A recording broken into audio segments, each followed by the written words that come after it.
Hey guys, and welcome to another weekly trading video. I didn't make a video last week because I was sick, but this week I'll cover exactly what went down last week as well. Now, since we started these videos about 4 weeks ago, that's pretty much exactly 1 month, we have seen some really good returns on the portfolio. As you can see right here, we just broke the 30%, really good. So at the moment we are here at 30% on the portfolio. I've taken you along the whole journey, and in this video I'll talk exactly what happened in the last 2 weeks since I've been absent. The last time we talked was somewhere around here, which since then we've seen a little bit of a bumpy ride, and I'll get right into that in this video. First, I'd like to talk about this section right here. Let's say that this half right here is like last week. Now what happened is that I got really sick, and since Forex trading is something you can do from your house, from the comfort of your room if you want to, I was trading anyway, and I was trying to keep up my same process that I usually do. I noticed that my consistency immediately started going down. I ended up having like 3 consecutive days of lost trade after lost trade after lost trade, and this has never really happened to me before, but I've also haven't been sick in the last, I don't know, a few months. I realized that if you have somewhat of a cold or a fever and you're not feeling 100%, at least personally with me, and I think I wouldn't be the only one to say that, but it messes with your psychology, messes with your trading like ability. It could be that I took these trades because I was maybe a little bored, so I was, trigger happy. I'd make a trade and then it would go the wrong direction, and after a couple hours I would see it and I'd notice that my facts were like wrong. They were mistakes, and I had to cut them at loss for a couple days while I was feeling really bad, and I realized at that point that you can't do that. So I closed my trades and I didn't do anything else until the next week.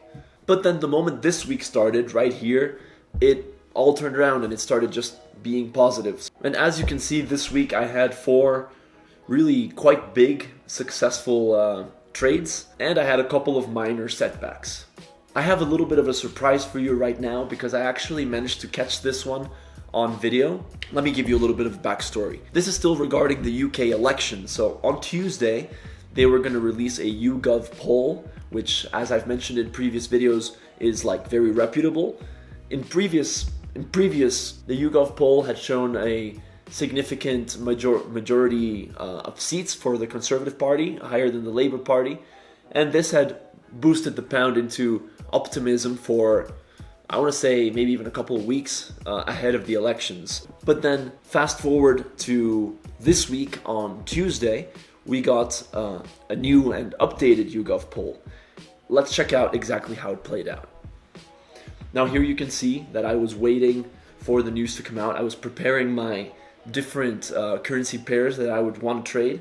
So pretty much depending on the news, I would pick a certain currency pair to go for it. I was always going to do a pound US dollar, and I was going to pick either the pound Australia dollar or the pound yen based on the current risk sentiment of the market.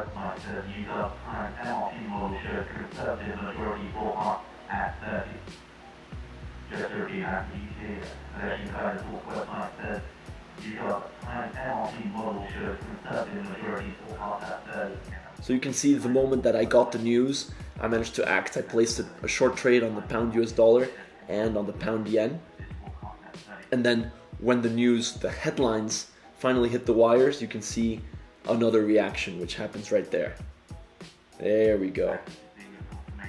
So as you can see, we got the news relatively early based on what the market's reactions were, which continued like this for, I want to say maybe at least a half an hour after we finished. So this is a place where you enter the short position, and over the next minutes you see the market react pretty violently to the news, and we managed to secure in our position right on time. And what I can thank there is the market commentary coming from Forex Source, as well as the squawk. But anyway, let's fast forward to at least what I recorded here on the screen, and we will see that the price continued to drop below. Now here, just in these 2 trades, like at this moment right here, we can see about a 3% on the portfolio gain, which was, I want to say, a little bit too easy. It feels easy, but that's the benefit you get from being informed, from just being there. The same way I did this, I managed to handle several different news throughout the week, like, that's this one, but all of them worked in a little bit of a similar fashion. Some of the trades I do take, which tend to be pretty successful as well, are just waking up and following the day's current dominant sentiment. You can find this here in the Forex Source terminal. You go into the market insights, and also several times a day they post dominant currency sentiment. For example, let's see, on Friday they say, although the pound remains the strongest currency on the day, today's European session has seen the currency continue to pull off its election-impaired gains. So with there, you can kind of say, all right, the strongest mover of the day is the British pound, but you can see there that maybe it's not a good moment to trade, or perhaps it's just a retracement and it's a great moment to trade. Those are all things that are left to the trader's discretion. The context that you get from the terminal is really, really that good. The main major opportunity that did happen this week was the result of the British elections based on the exit poll. The market had a crazy reaction to it.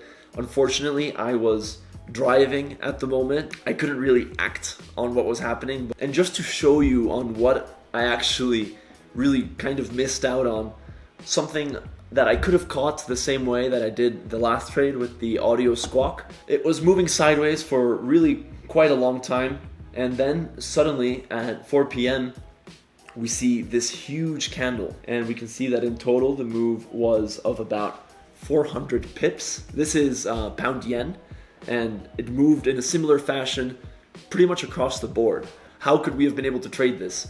In the same way that we got news relatively early from the squawk, what I did is I was driving, right? So immediately my phone started blowing up with notifications, and I was like, I have to get in on this. So I pulled over and I managed to place a trade, luckily right somewhere here in this retracement. I wrote it up to pretty much the top, and and this is one of my final trades that you can see right here. It was also really quite good, but nowhere near as good as it could have been if I would have caught it, let's say, down here, which is what realistically would have happened had I been tuned in. So that was quite a shame. But anyway, I managed to get some profits out of it, so I really can't complain. So anyway, that's a quick summary of my last 2 weeks of trading. First, if you're sick, if you're not feeling well, stay away from your account because it causes more damage than good. And secondly, don't be driving when the election polls close, because you will miss out on the biggest opportunity that's maybe been in this entire month. It's the biggest, easiest trade that you could have taken, and I missed it, which sucks. But what's beautiful about the Forex market is that next week the focus will be somewhere else, and we will see some new moves and definitely some new trading opportunities.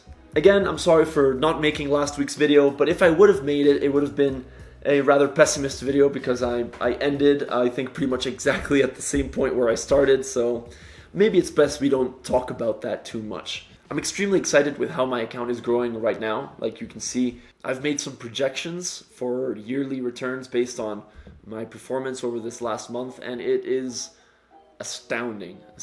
Very exciting. Now, if you have any questions, any comments about the way I trade or anything, I'd be happy to perhaps even make a video about it. So let me know in the comments down below. I get like 1 comment per video, so I will definitely be able to answer, and I will see you in the next video.